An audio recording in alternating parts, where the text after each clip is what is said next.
Assalamualaikum warahmatullahi wabarakatuh. Selamat ini pagi atau siang? Selamat siang, Bapak dan Ibu Desa Kalimendong. Oke, Kalimendong.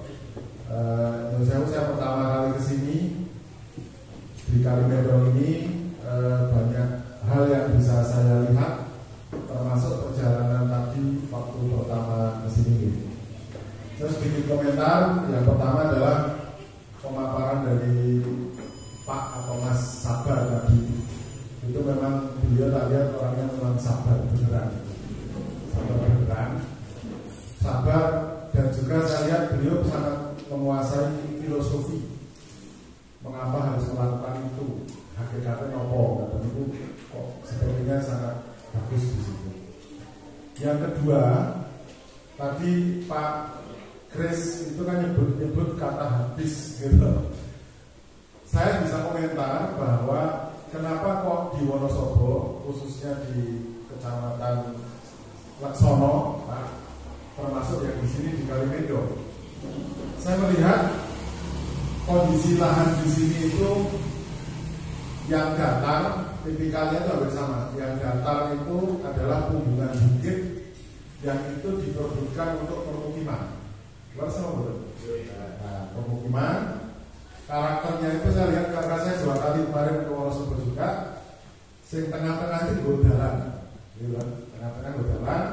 Terus ada permukiman kanan kiri buri omah jurang, betul. Buri omah jurang. Tapi pas lewat jalan ini dia pakai datar kan gitu, karena dia lewat punggungan. Nah, ketika badai pindah dusun itu harus melewati jurang dulu dan naik dulu. Tipikalnya begitu. Tadi saya kesini juga dekat itu. Nah, orang sini mungkin biasa gitu. Biasanya turuni, karena misalnya gunungnya beriku, kan punggungannya kan nganten, atau kayak gunungnya. Jadi kalau jalannya terabas kan berarti bedul, munggah. Nah, kalau kebetulan dapat lokasi memanjang datar itu biasanya memang pas perengan yang kebetulan punggungan bukit atau yang pas dataran tadi searah kontur. Nah, ada cerita Pak Kris tadi yang terkait bahwa masyarakat sini itu sangat senang untuk melakukan pola penanaman hutan rakyat secara swadaya. Dan saya kaget tadi polanya itu kok mirip pola perhutani. Jadi pola masyarakat secara swadaya kelompok tani hutan, tapi dikelola seperti perusahaan. Napa niku bahwa jumlah tanaman yang ditebang harus berimbang dengan jumlah tanaman yang masih tersisa atau yang ditanam. Singkat cerita, pripun carane agar tutupan vegetasi yang ada di kawasan ini tetap stabil rapat. Leres betul. Nah, kenapa kok harus stabil rapat? Saya berkomentar dari ilmu konservasi Bapak Ibu. Kalau lahan di sini itu stabil rapat, itu berarti itu jaminan agar tidak terjadi kata-kata Pak Kris tadi, nggak akan habis. Buatan habis kayunya, tapi karena di sini itu kemiringannya ekstrim, maka tidak ada pilihan lain dengan mau pilih apa saja. Pokoknya syaratnya cuma satu, RTH, ruang terbuka hijau atau tutupan vegetasi harus selalu rapat. Beda karakternya dengan tempatnya Mbak Ida. Mbak Ida karena ada hamparan yang datar, kaki gunung apa?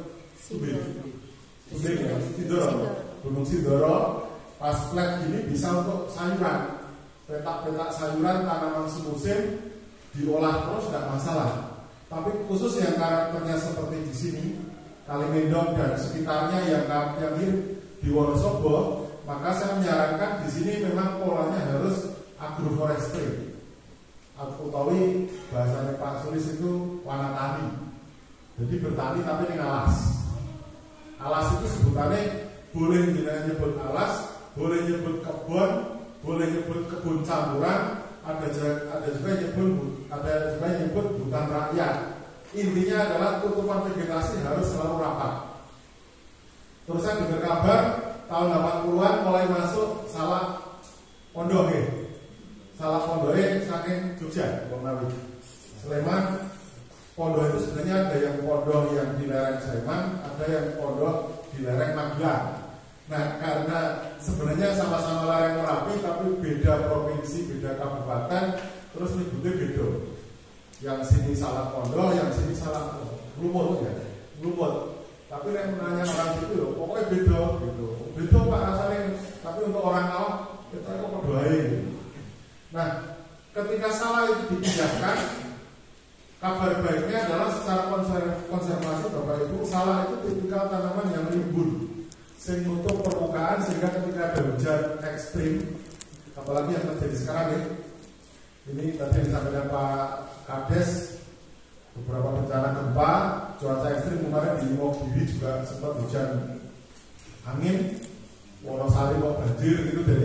Jadi karena kalau cuaca ekstrim itu hujannya di atas normal, walaupun dataran tinggi pun bisa kebak banyu, walaupun istilah saya itu banyu lewat. Nah, salah tadi konservasinya bagus, nutup permukaan, ya. Terus dimasukkan ke sini, ya itu juga berkontribusi positif. Lah masalah regone sing lagi nangis, tadi saya tanya ke Bakul pengepul begini, kira Pak sekilo 1.700 daerah nangis darah. Karena kalau saya di penjualan di toko-toko jalan itu salah stabilnya 20-30 ribu. Ya mungkin ada proses, tapi ini terlalu rendah sekali ya. Petaninya yang nangis. Bahkan salak di Bali, salak Bali itu yang kecil-kecil manis itu, karena di Bali itu harganya bisa 1 kilo 50 ribu. Artinya apa Bapak Ibu? Komoditas pertanian itu harga dipengaruhi oleh tempat dibanding musim, dipengaruhi pengemasan, dipengaruhi pengolahan dan lain-lain. Maka kudu pinter-pinter. Jenengan ketika salak ini lagi puncaknya murah, ya kudune masyarakat belajar bagaimana mengolah, diawetkan agar salak itu makin kedole pas longkong atau malah bisa dikirim lebih jauh. Apakah jadi asinan, jadi nopo lah, makanan-makanan yang dari bahan baku salak. Nah, salak ini juga secara konservasi tapi sangat bagus. Tapi memang secara rasa, secara rasa deh, karena di Jogja itu kan lereng Merapi gunung yang baru meletus, gunung baru itu, baru 1000 tahunan aktif, kira-kira begitu. Pasir pH-nya netral, dibanding sini pH-nya cenderung lebih masam. Apa dampaknya? Gunung baru rasanya salak mesti beda, walaupun komoditasnya sama, ditanam di tempat berbeda. Satunya pH netral, satunya pH masam. Biasanya yang pH masam itu dampaknya ditekan rodo kecut.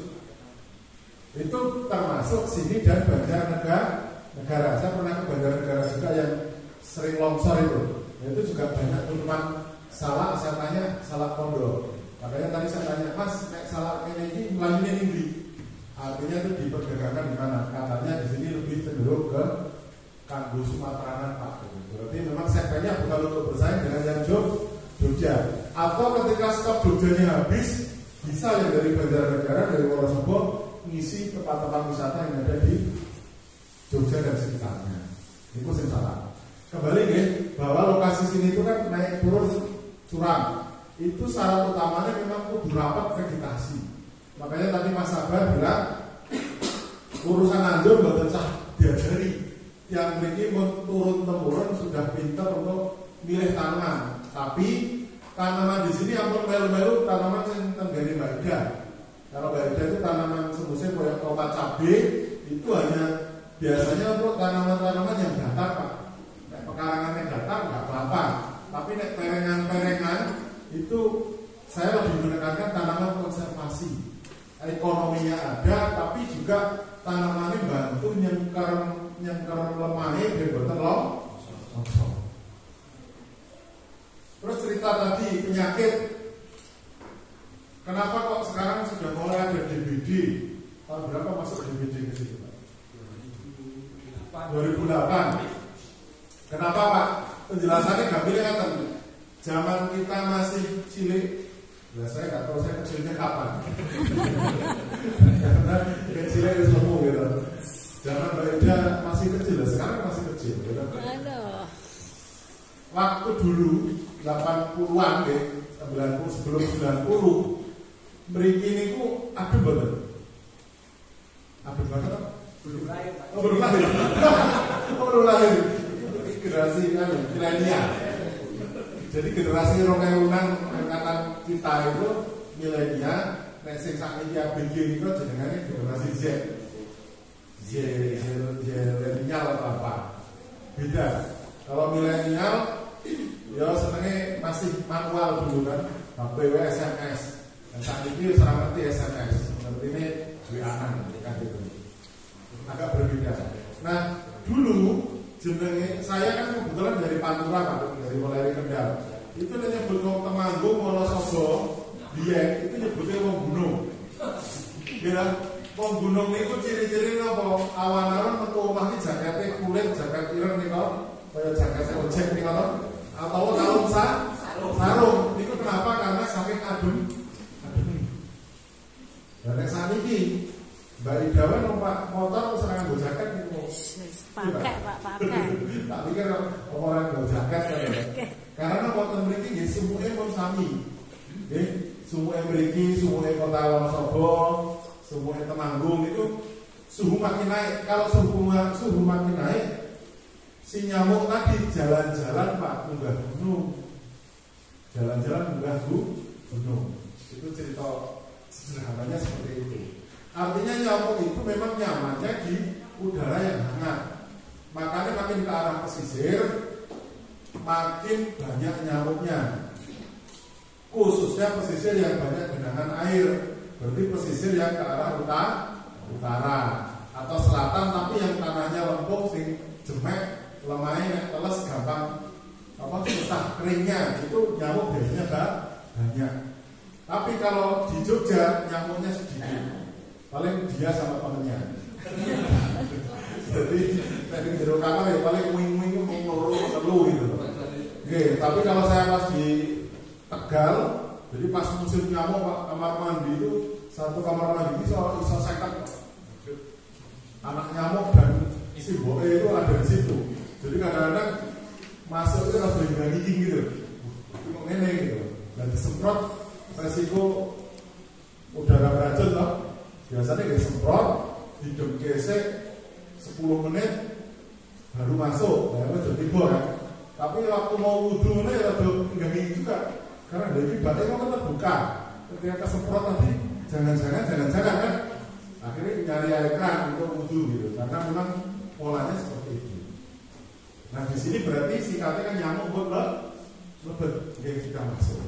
Nah Bapak Ibu sekalian, itu sebagai pembuka saya untuk mengomentari dari yang disampaikan di awal tadi oleh Pak Sabar maupun Pak Kris terkait kondisi di sini.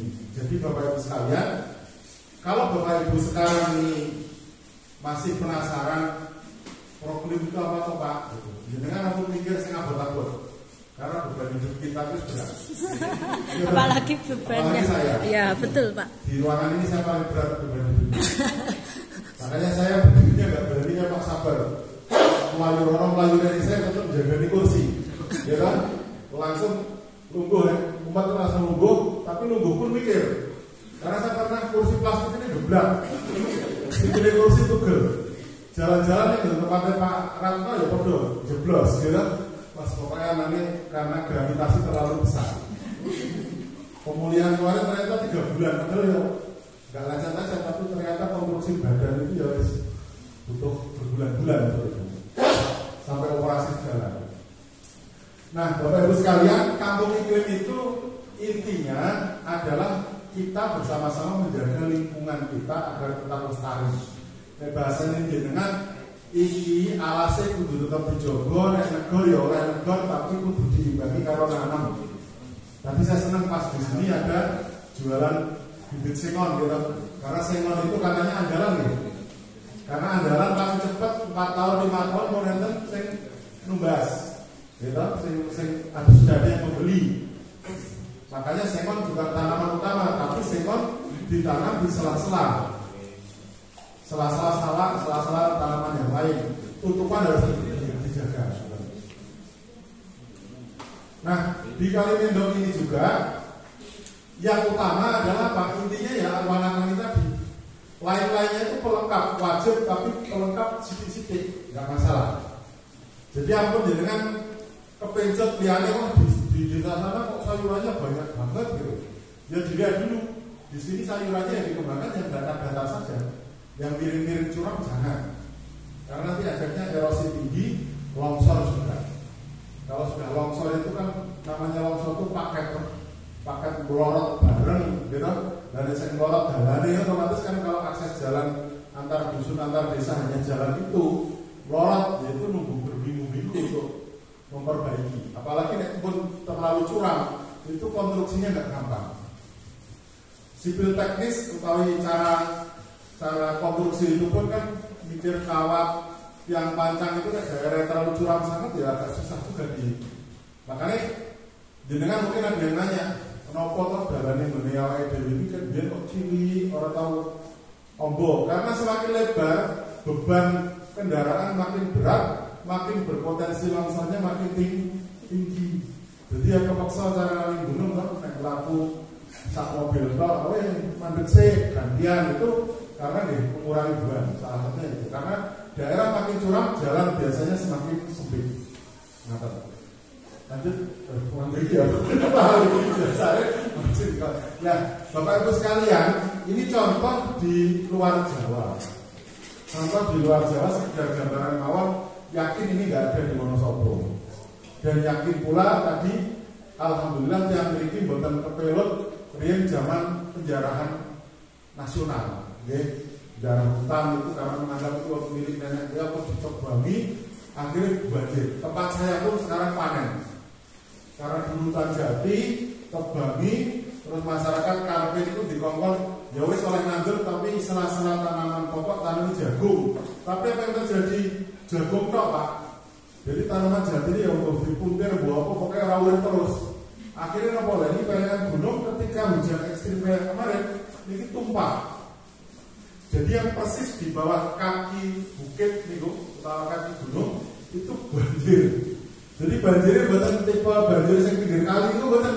Jadi banjir kesokan banyu saka lereng gunung di desa yang persis berbatasan dengan tepi hutan itu.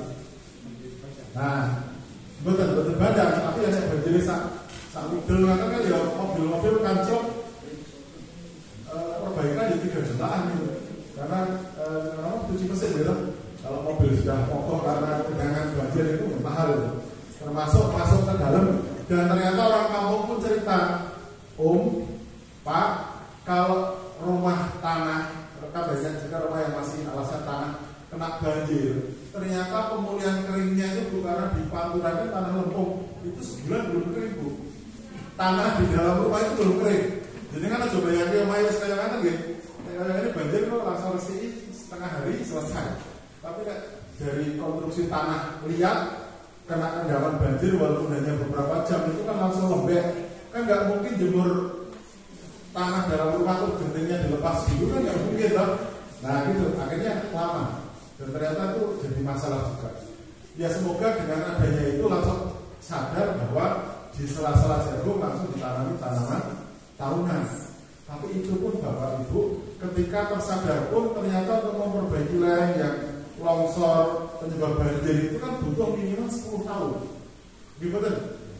Jadi kan sengon kan nggak langsung panen, no? Itu pun masih bersabar 5 tahunan. Nah kalau tanaman yang lain jati mungkin bisa 20 tahun kan gitu. Atau ini yang mau kita wariskan kepada anak cucu kita. Anak-anak kecil diwarisi dengan apa? Sampah. Untung sini tuh wong gunung biasanya permukiman belum banyak, sampahnya biasanya nggak banyak. Tadi saya diskusi sama Pak Kris, Pak, sampah mungkin bukan prioritas, tapi bukan berarti sampah nggak dikelola, karena volume sampahnya nggak sebanyak kalau di kota-kota besar, gitu. Di kota Wonosobo banyak, tapi di ini istilahnya tadi kan kampung ya, kalau kampung ada sampah, tapi nggak terlalu besar. Ini adalah produk kota. Nah nanti terkait dengan sampah itu konsepnya Bapak Ibu, bagaimana sampah itu bisa dikelola di tingkat desa. Ada pemilahan 3R, mana yang bisa dijual, mana yang bisa dipakai kembali, mana yang bisa dikomposkan.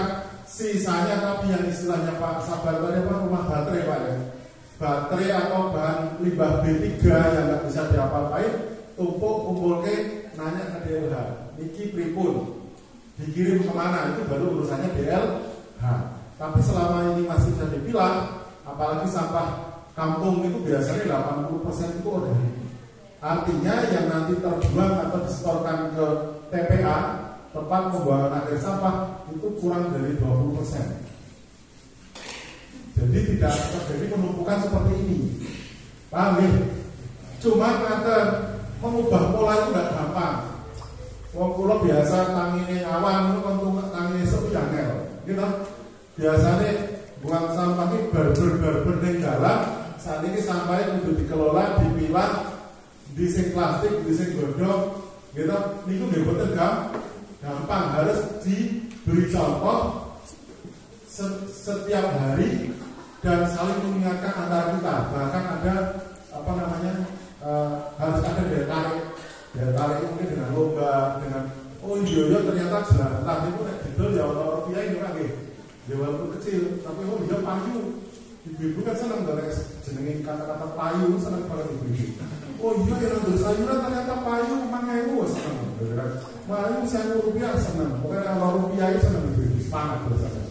Kalau malah kalau ibu hadir dengan baju seragam, tambah semangat itu Pak. Itu ciri-ciri ibu gitu. Makanya dari seragam biasanya terus kira-kira kok aku bajunya beda, oh itu orang makan. Itu kalau ibu begitu. Kalau bapak-bapak sih cuek. Kalau ibu, lah pokoknya abang aku kuning dewi semua itu ganti baju. Karena penampilan itu nomor 1 sama rupiah tadi. Gitu. Nah, bersih kata nih. Nanti biar orang cocok, Mbak Ida yang proses. Nanti Mbak Ida yang tangkap 5 menit ya Mbak Ida. Betul. Tanggal laporan Pak KDC. Nah ini jadi banyak gejala karena suhu naik itu banyak terjadi. Kalau istilah sekarang negara menyebut bencana hidrometeorologi. Hidro itu banyu, meteorologi urusannya musim-musim itu. Itu dari ekstrim itu termasuk bencana hidrometeorologi. Ini datanya makin lama makin meningkat. Pak kalau di Wonosobo termasuk Kaliwendong apa Pak yang potensi itu longsor, gitu? Kalau banjir bandang. Banjir bandang itu terjadi kayak misalnya omahe itu cedhak kalen. Kalen itu tidak selalu ada airnya. Misalnya pas cekungan, gitu, kok gawe omah ning kono, dilalah nek cuaca ekstrem terus niku banyune ngumpul niku saged ngesok. Jadi banjir bandang istilahnya.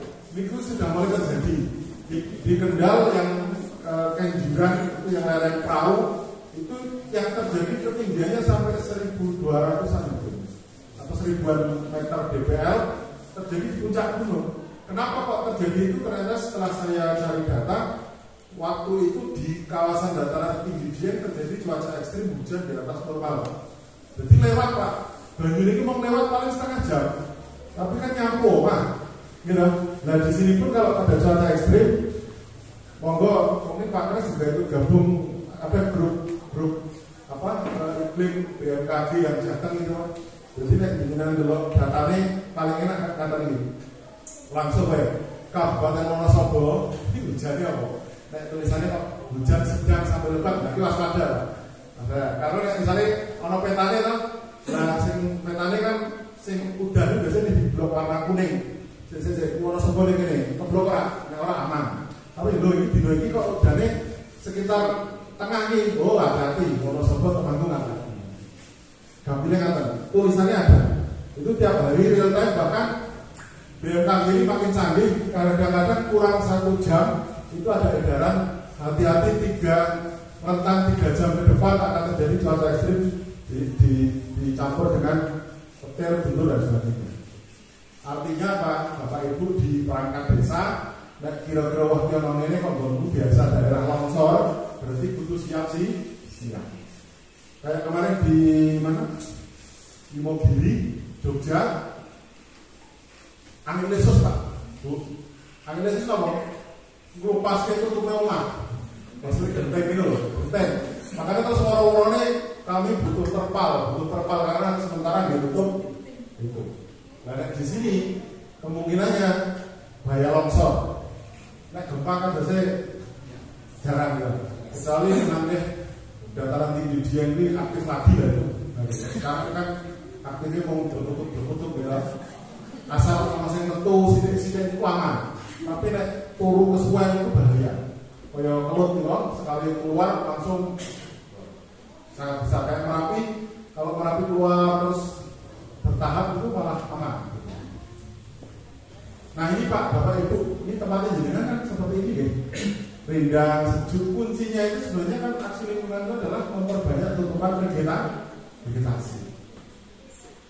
Pemanasan global itu juga aksinya sudah dilaksanakan di Kalimendong ini. Apa? Menanam pohon.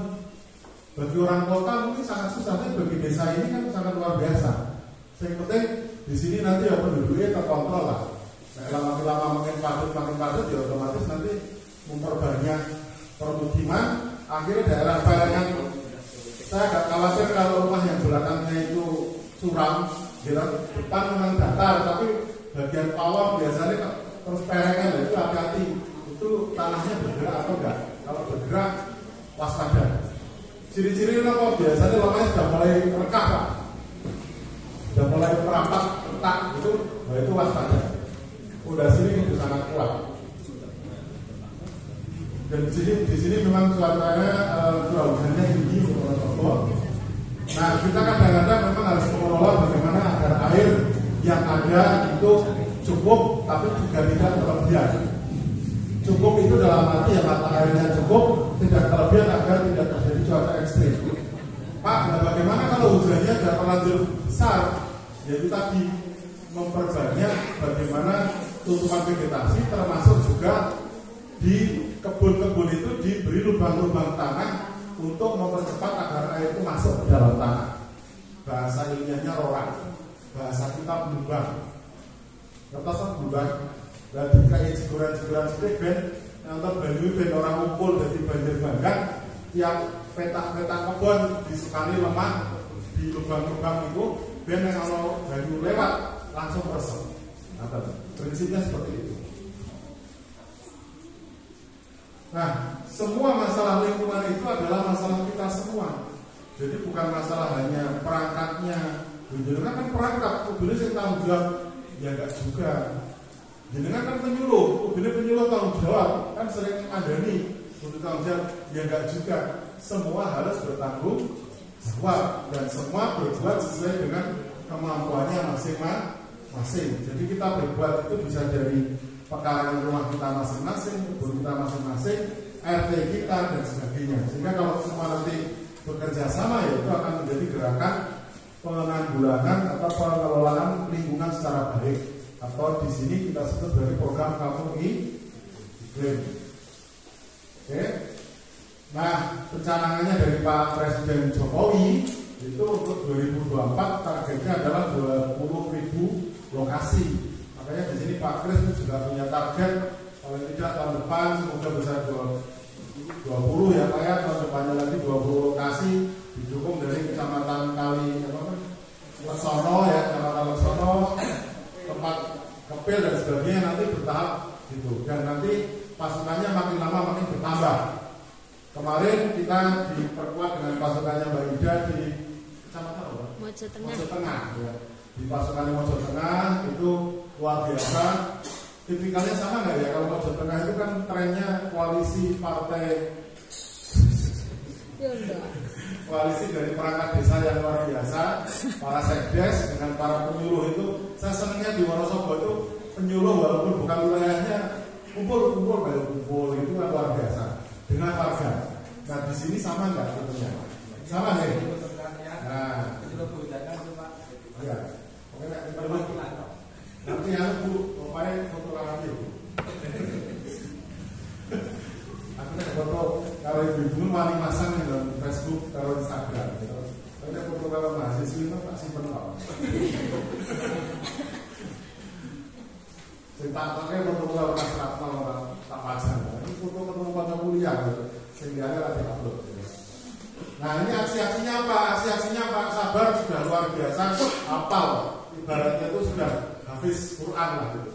terus apal ketepal karena beliau sudah menangani, tapi karena ketawaduan beliau itu kayaknya ketika mau ngandani wong menurut kadang-kadang masih mikir itu apa yang ngandani ini termasuk sombong orang. Jadi akhirnya beliau itu kadang-kadang nunggu ditekoni.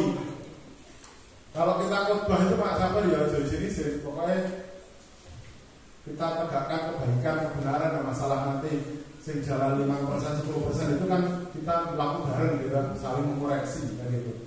Aksi adaptasi mitigasi betul saya diajari kalau ini dengan nanam pohon, bagaimana mengelola tadi ada lumbung pangan, mengelola sampah, gitu. Terus aksi-aksi yang lain ibu misalnya KWT, posyandu, sanitasi, konservasi itu termasuk aksi-aksi yang ada di Proklim.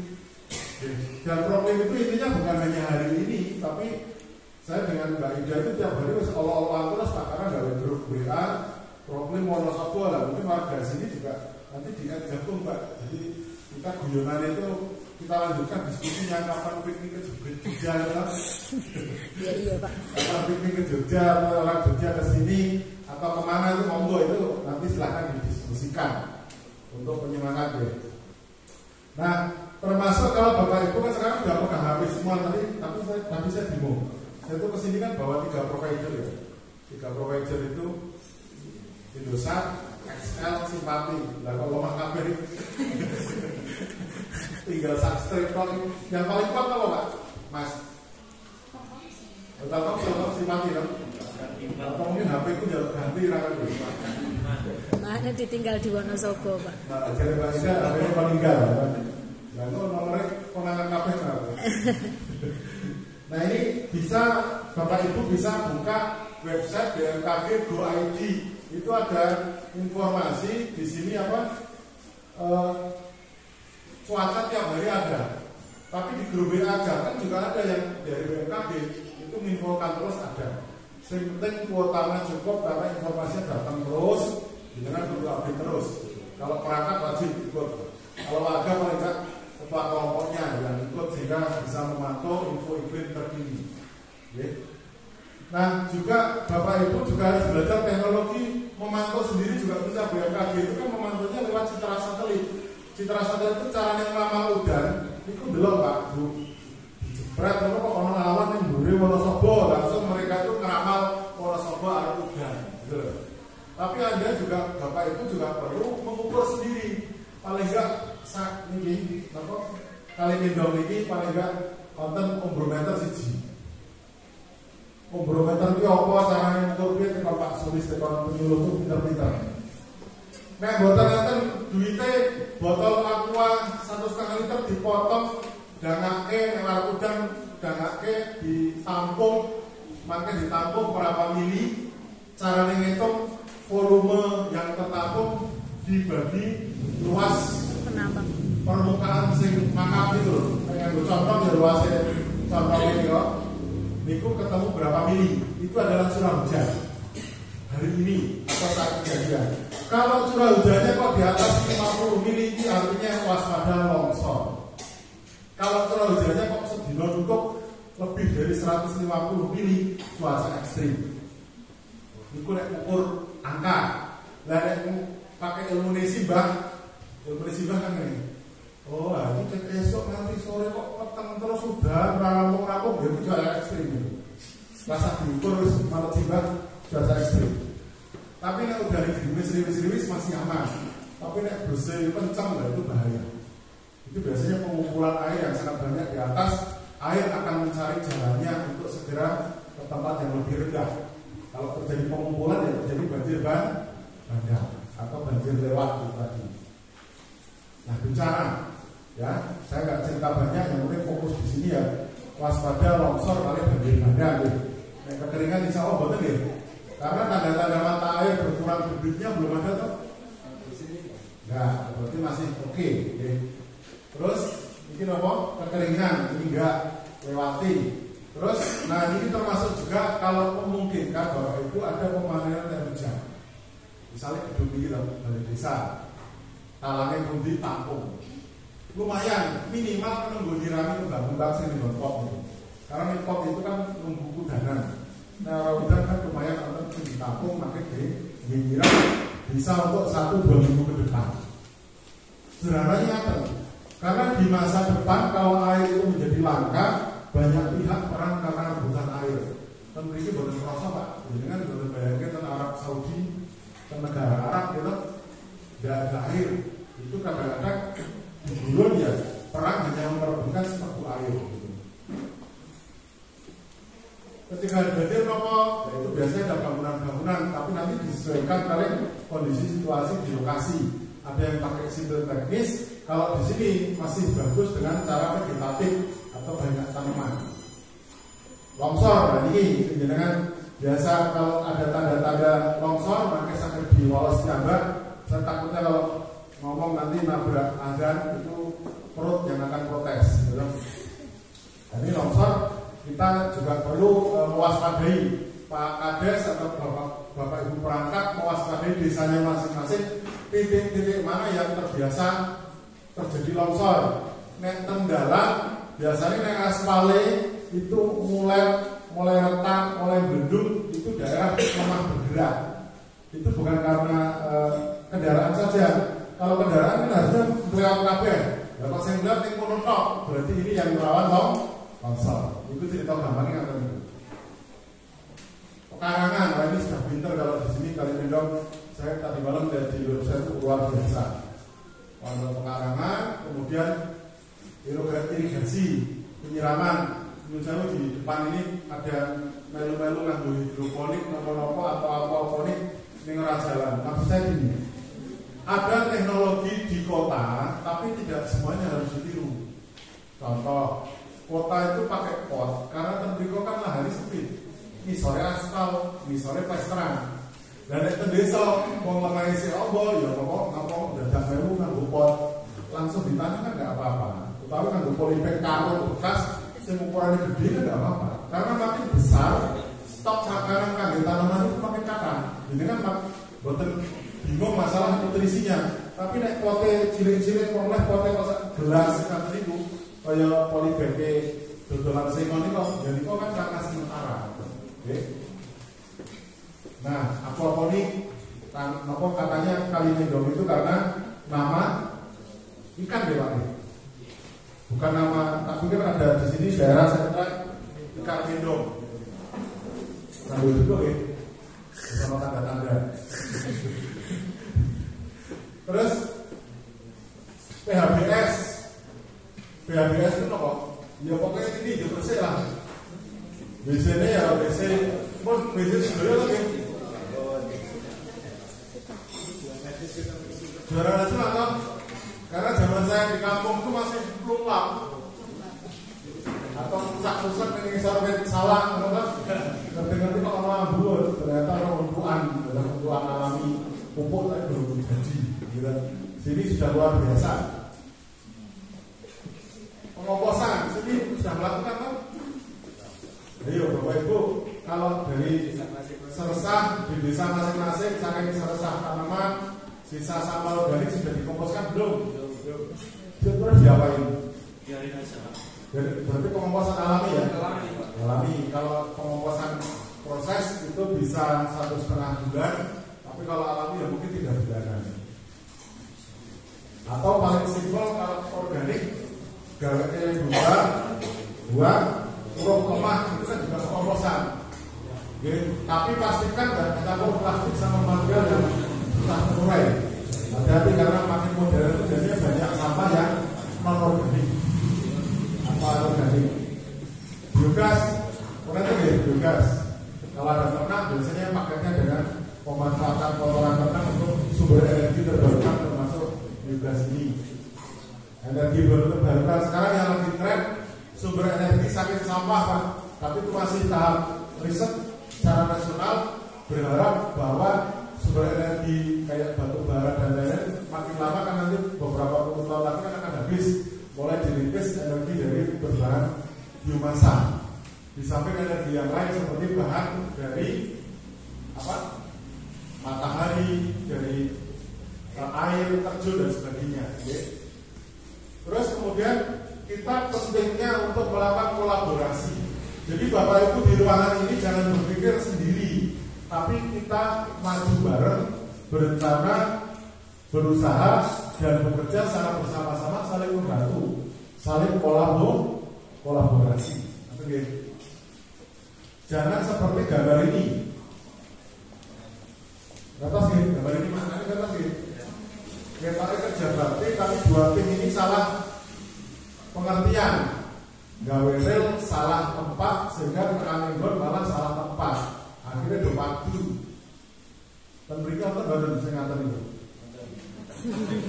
Atau sing siji kerja, sing siji pinter nyalahke maido, sing siji sana malang rekor, kita ora urut ora apa, ya. Nah, itu bahasa sindiran gambar itu. Niku untuk koreksi kita semua bahwa dalam semua proses itu ya tetap harus ada kerjasama. Bahkan dimulai dari rumah tangga kita sendiri. Bapak yang ngapain, ibu yang ngapain gitu. Bapak yang kerja, kesel mulai pengen bayangin kopi atau teh, mulai bojone cuek. Wah, ini matu. Naik kerja bakti, bapak-bapak kerja bakti, karpe ibunya ke snack teh kopi gitu. Nah ternyata kok dicueki malah bapak-bapak memberikan salib itu bahasa Kendal ini macam apa? Sama ya, salib kelak dagang. Waduh, sana terang garis. Nah sekarang ini bagi perangkat desa yang paling jualan paling bagus ini yang beda ya. Pokoknya sini beda ini kerajaan anggaran itu SDGs. Ini bahasa asing Pak, Sustainable Development Goals. Apa wih? Singkat ini jadi dari dulu sudah ada Pak, istilahnya di Inggris itu adalah pembangunan berkelanjutan. Intinya yang telu Pak, intinya itu aspek sosial itu mendukung, aspek ekonomi menguntungkan, aspek lingkungan tetap lestari. Jadi tiga hal itu, ya. Terus, nah ini kelembagaan. Kalau kelembagaan mau ini dengan teman.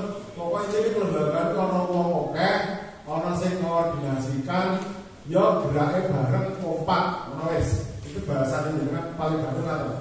Karena kalau ngomong peningkatan kapasitas oksigen itu kan malah repot. Intinya adalah organisasinya berjalan guyup, rukun, gotong royong ini. Jangan sampai nanti di kampung itu dur-duran. Nyun sewu, saya sempat dengar kabar apakah bantuan uang atau bantuan BLT ada masukan BLT itu Pak merusak gotong royong di kampung Pak. Loh kok iso Mas? Iya, karena akhirnya nek kerja bakti kasih orang itu ya wis kok masih makan kerja bakti sing BLT. Terjadi enggak di sana? Betul. Berarti ada salah ya BLT katanya ini. Terus ada juga BLT Pak, ini karena misalnya karena data yang jatuh itu kan kadang-kadang data 5 tahun yang lalu. Akhirnya 5 tahun lalu kiri, saya kira sugih, gitu. Lah kok sugih main tembok kok BLT gitu kan. Lah kan tombone do bener kan sugih tetap nompo macam-macam gitu kan. Lah akhirnya mungkin perangkat itu do ngigoge. Tapi ngigoge ini hati-hati nek mboten pakai ditutup korupsi. Contohnya kata misalnya BLT ini 500.000, lah perangkatnya berarti saya itu mau 50. Padahal setelah dihitung ada 50 lagi yang butuh, berarti kan 100. Lah perangkat kan mikir bicara nih bantuan 50 ini dirasakan mau 100. Akhirnya kan saya nyentuh sama tetap tanda tangan 100 ya, tapi kita kurangan lagi gue kan lah, gue mengenai semurah itu udah kejahatan misake. Itu bisa. Kalau itu memang dibagi untuk warga sih nggak masalah, itu namanya kebijaksanaan. Tapi nek kurangi kok malah masuk kantongin perangkat itu sih keliru. Di masyarakat ini nggak gampang. Kita sangat paham masalah sosial itu sangat sensitif, gitu. Sing untuk 40 tapi sing wajib ngelompoki jadi wong 50. Akhirnya sing 10 kan bicaranya di koret-koreting kan ya. Nah itu kadang-kadang bisa salah tompo bagi yang dikurangi maupun yang lain-lainnya. Bahkan kalau masih pihak ketiga lihat malah bisa dikomoditaskan jadi tuntutan media, tuntutan hukum dan sebagainya. Kemudian dinamika masyarakat itu apa? Kalau di kota itu kan kadang-kadang ada Pak. Tulisan ini sebenarnya saya ada makna sindiran begini. Kadang-kadang ada kelompok masyarakat itu mau formalitas. Bapak Ibu penyuluh biasanya apa loh? Ini jadi kelompok tani hutan ini kelompoknya tanaman kelompok abal-abal, kelompok bantuan. Kadang-kadang pas kelompok bantuan kelompoknya kelompok barang foto jebret, bapak tanda terima, udah ini tanda tangan daftar hadir lengkap. Tapi jebule kelompoknya sebulan kemudian itu sarana kabar, hanya papan nama. Ya itu kan nanti itu bikin malu kita semua. Itu yang saya sebut sebagai kelompok masyarakat abal-abal. Namanya ada tapi aktivitasnya nggak ada. Saya berharap program nanti yang terbentuk bukan kelompok abal-abal. Sepakat nih? Jadi sepakat toh? Amin. Nah, gerakannya seperti apa Bapak Ibu? Bapak Ibu di kampung masing-masing baik dusun maupun desa, kunci penggerak itu ada 4. Pokoknya ciri-cirinya kalau papan ini beres. Siji, pemimpin lokal. Nah, berjerat ya Pak Ida. Pak Kades kok, Pak Kades. Kalau Pak Ida ini Pak Kadesnya Pak. Oh, Pak Kades. Pak Kadesnya pokoknya.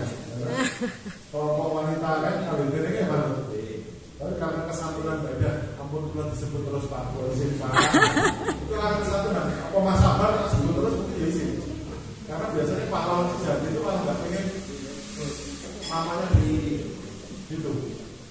Nah, pahlawan kesiangan dan itu saya ingin untuk pencitraan biasanya. Nah, syaratnya itu harus ada tokoh lokal. Makanya kalau takut kalian Pak Kris, kalian pindah itu tokohnya semua. Oh, sana banyak ya Pak. Pak Sabar itu salah satunya, tapi kan karena saking banyaknya itu jadi nggak terdata spesial karena saking banyaknya bergerak. Berarti alhamdulillah inilah artinya Pak Sabar lagi bantu film, yang kegiatannya tetap jalan. Gimana? Gimana Pak Sabar? Ini Pak Sabar ini. Misalnya Pak Sabar lagi motret-motret ya tetap saya posisinya jalan juga kan. Kok malah nyinggung setan. Terus yang kedua, kebijakan. Aturan negara itu bagus sekali dari undang-undang sampai ke aturan desa itu bagus. Syukur-syukur kalau di desa itu bersepakat membuat peraturan desa, bersepakat membuat peraturan kelompok, tapi kesepakatan dari kelompok itu jadi dijalankan, kan gitu. Terus yang ketiga, pendampingan. Tipikal Indonesia ini kalau kamu baru dandan, terus betul. Nah, kalau kunjungan baru didandani, terus betul. Terus tipikal orang Indonesia itu yang sampai terase daripada pawone, ini betul. Makanya kalau nak ngecek pemain dari ini langsung tertombak sama toilet, tak cek langsung toilet. Wah, mampu loh, berarti kan Pulang. Jadi cara cek orang Indonesia gampang kok Pak Bu, cek langsung ke dapur. Abrak-abrakan apa ora gitu. Nek dapur itu wah, berarti ra jelas dokoke apa lantene ngelakno wis seminggu ra dipel apa itu tetap jati diri. Kalau nek ngajari mahasiswa pribadi itu bisa dilihat dari kondisi kamarnya. Jelas gak ada putra, cek kamarnya. Terus ciri-ciri wong teratur itu selalu menaruh bendanya di tempat yang sama secara teratur. Coba cek ibu-ibu nih, kalau di rumah naruh HP itu di tempat yang sama atau pindah-pindah? Pindah-pindah. Saking repotnya ya Bu. Saenggon. Kan tas wong itu biasanya gede Pak. Berarti nek kan HP langsung plung ngono Pak. Lah nek orang kan jelas HP di sini toh. Jadi gerak-gerak langsung ning kene. Nah, ini kan kalau itu plung. Lah ketika nyari HP, ya HP itu mana? HP itu mana? Nah, kita kan gelisah Pak. Gelisah nek tukunan kan mumet kan. Oh ya ketemu langsung keplong. Jadi keteraturan itu dimulai ketika kita naruh benda-benda di tempat yang sama. Jadi misalnya kamar mandi, saya ngomong sangat detail begini karena saya belajarnya dulu waktu kuliah versi IWC. Jadi kamar mandi naruh odol di mana, naruh handuk di mana, naruh sabun, sampo di mana. Itu yang teratur di tempat yang sama. Tapi yang orang teratur baru odolnya padahal lagi di sana ya. Mungkin itu. Ya? Anduk. Kadang-kadang dijereng kadang orang. Nah, itu yang tanda-tanda tidak teraturan. Baru melebar ke kamar ini bakal ini, HP ini, gitu, dan sebagainya itu keteraturan. Nah, makanya dengan adanya pendampingan itu dengan terus meningkat sifat malunya. Artinya dampak positifnya adalah meningkat untuk makin berbenah. Yang keempat adalah dana. Dana nanti Mbak Ida 5 menit Mbak cerita caranya dana desa yang terbentuk dana kegiatan lingkungan. Nah, terus kemudian bagaimana Pak kita ketemu ini kan paling hanya 1 jam 2 jam, nggak marah, belum diskusinya, nggak cukup nanti. Ini mau pulang kalau udah mikir, itu darahnya nanjak dia dan sebagainya. Nah nanti kita lanjutkan diskusi di grup WA. Sepakat betul? Ini makanya dilebatkan oleh Pak Kris, dimasukkan siapa yang mau masuk karena grup WA itu bisa nampung 500 orang. Monggo lah warga Wonosobo silahkan masuk. Khusus masuk ke Provinsi Wonosobo. Nanti bagian sing main kekoperan saya sama Mbak Ida. Pak Kris itu bagian jempol itu. Alasannya sibuk. Bagus Pak, silah. Kita sibuk ya. Orang sibuk Pak, orang sibuk. Kita sing ngolong tiap dino. Itu apa kok? Ibaratnya kan wayang ini sing bikin rame kan libur ya Pak. Dolo-dolo ini kan. Nah, juga diplomasi makan itu luar biasa Pak. Dan di gunung itu ada budaya tamu wajib gimana? Masih ada kan? Masih. Saya kemarin kunjungan tempatnya Mbak Ida itu bingung. Pak pikir ini mangan bakso ya? Oh Pak, yang mana? Kunjungan di zaman itu, tak pikir mangan bakso itu ya wes makan toh. Dan ternyata itu pembuka. Oh yang anu. Nah, kemencing. Ternyata ini kan dereng nasi Pak. Aduh mata ini. Jadi ternyata makan itu kan berlapis-lapis gitu. Saya akhirnya gagal terus jadinya Pak. Terakhir durian ya Pak? Durian tapi ya mampu juga ya. Nah, kita perlu bekerja sama, berkolaborasi. Inti kerjasama Bapak Ibu itu apa? Kerjasama itu semua pihak yang bekerja sama harus untung. Nah, nasi rugi, nombok, biasanya pelan-pelan dia kabur atau hilang kabar. Kalau saya gelem karena kok, lah aku ini mengudu terus ya atau itu hasil, nah itu. Tapi keuntungan itu tidak selalu uang, karena hiburan itu juga aja rezeki, gimana? Karena persaudaraan itu malah biasanya lebih langgeng daripada anaknya mau ngirak-lirik uang transfer orang. Dan ini Pak Bu, lokasi jenengan yang baru untuk problem akan bagus kalau ada pendampingan dari 4 pihak. Satu adalah pihak pemerintah, desa, kecamatan, kabupaten, kementerian, dinas itu pemerintah. Yang kedua dari perguruan tinggi, yang sakit perguruan tinggi terdekat, kon KKN. Mana kalau mahasiswa kan jenengan izin. Biasanya esok-esok dasteran sarungan radus gitu. Habis itu sore karena kalau mahasiswa turun yang ngomongin jenengan, akhirnya esok-esok idal sama lipstick. Gimana karena kan beliau itu jadi kemayu banget. Karena ada tamu sebulan kan itu mengubah polanya. Yang ketiga adalah ada NGO, ada LSM pendamping, misalnya dari LPTP atau dari yang lain-lain silakan yang bisa mendampingi dari LSM. Yang keempat adalah dari perusahaan. Misalnya di sini ada Aqua, Danon ya, ada Danon, ada mungkin perusahaan tambang, perusahaan apa monggo yang bisa mendampingi dengan dana CSR, dana propernya itu bisa untuk ikut dalam kegiatan program. Nah ini nanti bisa dirintis Bapak Ibu, program itu dari mulai awal bertahap sampai paling tidak 1-2 tahun ke depan itu perintisan mana-mana yang sudah dilakukan dan mana-mana yang belum dilakukan. Nah ini yang kali mendong, coba tunjuk jari yang kali mendong. Di sini yang kali mendongnya mana? Tunggal kok. Kalau pasang kok, ngomong. Dan ini jenengan untuk cermati sing iki. Syarat-syarat lestari nggih. Jadi Pak Kres jalannya sekokian kali ini. Ada Mas Sulis itu Pak. Nah, Mas Sulis termasuk sini ya Pak? Lestari. Nah, iya. Artinya ini Pak untuk lestari. Lestari nanti untuk detailnya nanti Mbak Ida yang biar nginep di sini. Ya. Untuk usul profil atau syarat-syarat mana yang kurang nanti Mbak Ida kemarin Pak Profesor susu. Iki mbak kurang ini akhirnya muntah. Wes akhirnya laporannya tak menang apa-apa. Jadi tak terjadi sekuan. Iki mbak kurang ini tapi tak itu. Jadi untuk lestari banyak persiapan Bapak Ibu. Profil lokasi itu yang utama. Dengan cara isunya seperti apa nanti bisa minta tolong Mbak Ida atau saya di grup, kita saling bantu. Monggo di share, di inbox tahapannya seperti apa nanti bisa.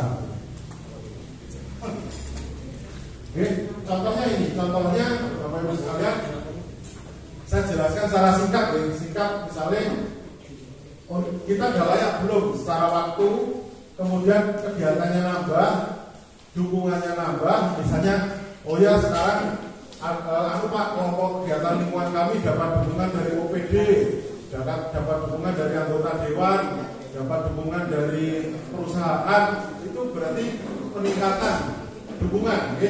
Terus kemudian pembinaan minimal 10 lokasi dusun atau desa, penghargaan minimal tingkat provinsi, dan perencanaan kegiatan 5 tahun ke depan itu seperti apa. Itu nanti Mbak Ida apal. Nyusunnya nanti kita bantu bareng-bareng. Kurang sedikit lagi, kemudian pengembangan inovasinya seperti apa? Nah di sini termasuk inovasi tadi yang Pak Kris ceritakan, Pak ini sengon di sini itu kan harus ditanam di rimbunan tanaman salak yang sudah terlanjur tinggi-tinggi Pak. Jadi nek bibit sengon itu cilik-cilik, orang urip, kudu sengon gede kan itu. Nah itu inovasi seperti apa tuh diceritakan di video biar nasional tahu. Dikit lagi, nah inovasinya apa? Itu macam-macam Pak. Kalau tidak punya anggaran, nggak masalah, sekarang ada Zoom. Saya di Jogja gratis kalau Zoom buat Bapak Ibu. Tapi dengan undang saya ke sini ya kudu nyangoni kan gitu. Karena orang deg-degan yang udah budul. Artinya kita bergerak itu kadang-kadang misalnya dari perusahaan ada CSR, ada proper. Dari dewan mungkin ada dana aspirasi, dari perguruan tinggi ada Tridharma perguruan tinggi ngedrop KKN penelitian, dari Pemda OPD ada dana proyek bantuan atau pendampingan atau narasumber. Silahkan, semua bisa berkolaborasi, semua bisa berkontribusi karena apa? Urusan pelestarian lingkungan itu bukan milik salah satu pihak, tapi adalah tanggung jawab kita semua. Mungkin itu yang bisa saya sampaikan, semoga bisa bermanfaat. Wassalamualaikum warahmatullahi wabarakatuh.